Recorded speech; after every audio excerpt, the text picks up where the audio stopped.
Hi friends, ఎలా ఉన్నారు? మీరు గనుక కొత్తగా చూస్తున్నారా అయితే ఛానల్ కి సబ్స్క్రైబ్ చేసుకోండి. ఇంకా చాలా మంచి వీడియోలు వస్తాయి. విభిన్నమైన కాన్సెప్టులతో కార్యక్రమాలు వస్తున్నప్పటికీ తెలుగు బుల్లితెరపై ప్రసారం అవుతోన్న సీరియళ్లకు ప్రేక్షకుల నుంచి భారీ స్థాయిలో స్పందన దక్కుతూనే ఉంది. మన టెలివిజన్ పై ఇప్పటికే ఎన్నో ధారావాహికలు విజయవంతంగా ప్రసారం అవుతూనే ఉన్నాయి. అలాంటి వాటిలో స్టార్ మా ఛానల్లో ప్రసారం అవుతోన్న కృష్ణ ముకుంద మురారి గురించి ప్రత్యేకంగా చెప్పుకోవాలి.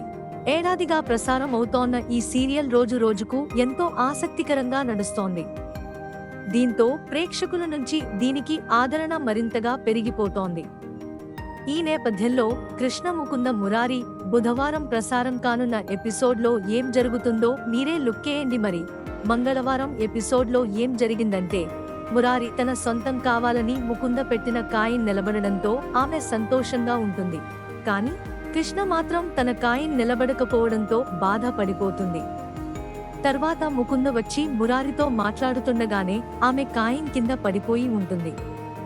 తర్వాత మురారి వాళ్ళు రెస్టారెంట్ కు వెళ్లగా అక్కడ వెయిటర్ తన శోభనం గురించి సాడ్ స్టోరీ చెప్తాడు. దీంతో ఆదర్శ్ కు కూడా అలాగే అవుతుందని అనుకుంటారు. ఇక ఇంటికొచ్చిన తర్వాత ముకుంద తీరు చూసి మధు, రేవతికి డౌట్ వస్తుంది. చివర్లో మురారి తనను కొట్టాడని కృష్ణ షాకిస్తుంది. అంత ధైర్యం ఎక్కడుంది? ఇంటికి వచ్చిన తర్వాత డల్గా ఉన్న కృష్ణను రేవతి ఏమైందని అడగ్గా మురారి కొట్టాడని చెబుతుంది. అంతేకాదు, ఫుల్లుగా మందు కొట్టి తనను కొట్టాడని చెప్పడంతో అందరూ షాక్ అవుతారు. అప్పుడు మురారి, నేను గుడిలో తీర్థం తీసుకున్నా, బార్లో మందు కాదు అంటూ ఊదుతాడు. అప్పుడు మధు, పట్టపగలు నీకు మందు కొట్టే ధైర్యం ఎక్కడ ఉంది అంటాడు. దీనికి కృష్ణ, మందు కొట్టకపోయినా వాళ్ళు ఎలా కొడతారో అలా కొట్టాడు అని చెప్పేసి వెళ్ళిపోతుంది. దీంతో మధు ఏదో తేడా కొడుతుంది అని అనుకుంటుండగా రేవతి అతడిపై కోపడుతుంది. మురారికి ప్లాన్ చెప్పింది. అనంతరం కృష్ణ గదిలోకి వచ్చి కూర్చుని ఉండగా మురారి వచ్చి, ఏంటిది?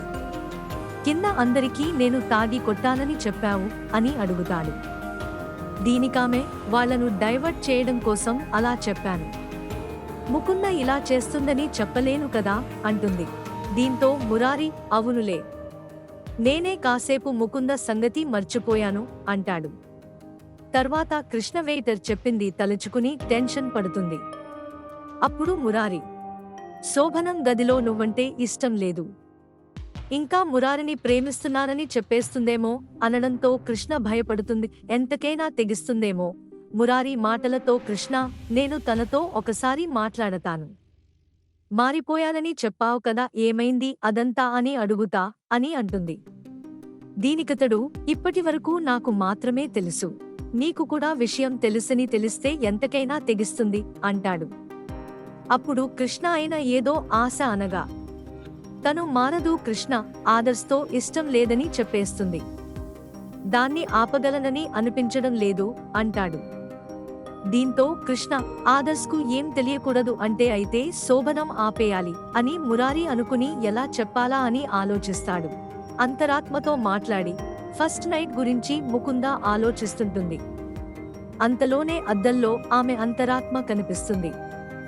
ఈరోజు నీ శోభనం అంట, అందరూ హడావుడి చేస్తుంటే నీ మొహం చూడు మాడిపోయి ఉంది. కానీ ఇదే శోభనం మురారితో అయి ఉంటే ఇలా ఉండేదానివా?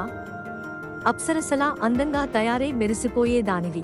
ఏం పాపం చేసుకున్నావో నీకు ఈ కర్మ పట్టింది. శోభనం ఎలా ఆపాలో చూడు అని హెచ్చరిస్తుంది. తర్వాత ముకుంద, ఈ ప్లాన్ వర్కౌట్ అయితే శోభనం ఖచ్చితంగా ఆగిపోతుంది, కానీ శోభనం జరిగిపోతే నేను తట్టుకోలేను అని అనుకుంటుంది. విఘ్నేష్తో ఉన్న ప్రభుదేవ జ్ఞాపకాలే. సంచలనంగా నయనతార కామెంట్స్. ఈ శోభనం ఆపలేవని ముకుంద శోభనం ఆపడానికి ప్లాన్ వేస్తుండగా ఆదర్శ్ మాత్రం దాని గురించే ఊహల్లో ఉంటాడు. అప్పుడే మురారి అతడిని శోభనం ఆపాలని అడగడానికి వస్తాడు. కాని అడగలేక కాలు నొప్పి ఎలా ఉంది అని కవర్ చేస్తాడు. అప్పుడు ఆదర్శ్, నొప్పి బాగానే ఉంది, శోభనం క్యాన్సిల్ చేయమని చెప్పడానికి రాలేదు కదా అని జోక్గా అడిగేస్తాడు. తర్వాత ఆదర్శ్, అయినా నా శోభనాన్ని నువ్వు ఆపలేవు, నాది ఆపితే మీది కూడా ఆగిపోతుంది. ముకుంద చాలా డిసప్పాయింట్ అవుతుంది. మొన్న రెస్టారెంట్లో ఏమైందో చూసావ్ కదా అంటాడు. తండ్రిలా ఆలోచిస్తావ్. తర్వాత ఆదర్శ్, నువ్వు ఏం చెప్పాలని అనుకుంటున్నావో నాకు అర్థమైంది. నువ్వు తండ్రిలా ఆలోచిస్తున్నావు. నువ్వు నా లైఫ్లో ఉండటం నా అదృష్టం. ముకుంద గురించి ఏం చెప్పాలని అనుకుంటున్నావో నేను చెప్పనా? గతంలో జరిగింది మనసులో పెట్టుకుని తనని ఎక్కడ దూరం పెడతానోనని అలా చేయవద్దని చెప్పడానికి వచ్చాం. ఒక మనిషికి పునర్జన్మ ఉంటుందో లేదో నాకు తెలియదు, కానీ నువ్వు నాకు పునర్జన్మ ఇచ్చావు.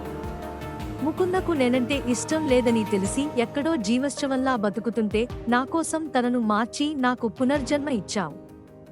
ఇప్పుడు మళ్ళీ ముకుందను బాగా చూసుకోమని నాకు చెప్పాలా?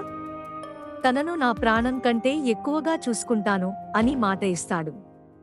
వీళ్ల మాటలు దూరం నుంచి ముకుంద వింటుంది. ముకుంద చూసిందని, ముకుంద చూడడం గమనించిన మురారి ఆదర్శ్కు నిజం చెప్పకుండానే వెళ్ళిపోతాడు. కాని ముకుంద మాత్రం ఈ శోభనం ఎలాగైనా ఆపుతానని అంటుంది. మరోవైపు కృష్ణ దగ్గరకు వచ్చిన సుమలత ఇంకా రెడీ అవలేదేంటి అని అడుగుతుంది. దీనికామె భయంగా ఉందని అనగా, అందరికీ భయం ఉంటుంది, కానీ నీకు మాత్రం భయం ఉండకూడదు. నువ్వు మురారి ఏడాది నుంచి కలిసే ఉంటున్నారు కదా అంటుంది. తర్వాత మురారిని కృష్ణ ఏమైందని అడగ్గా, ముకుంద మా మాటలు వింటుందని ఆదర్శ్తో ఏం చెప్పలేదు అంటాడు. ఇలా ఎపిసోడ్ పూర్తయింది.